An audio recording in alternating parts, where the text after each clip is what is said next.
I want to make my compound miter saw more useful in my wood shop. It's a tool that has great utility, particularly for carpenters to do the baseboard in your house. But how do you really make it useful for box making? The first thing you'll notice that this is a wide open space. It's not really conducive to being able to cut small parts. I want to make it more useful. So I've traced this shape in here, and this shape is particularly useful for making the compound miter saw bend at an angle and to have the proper clearance. I've traced that so it can be cut out with a bandsaw. With that shape fitted, now I will use, I'll mark where the screws go that hold it in place. I've screwed this piece in place.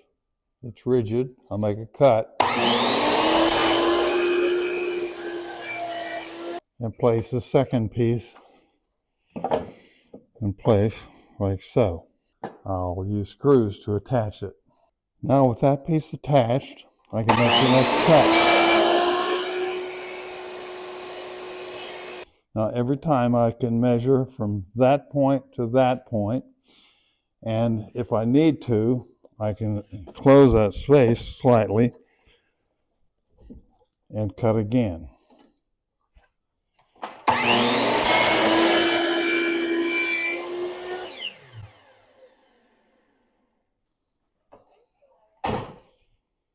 Thank you for watching. The importance of these backer boards will be made apparent in future videos.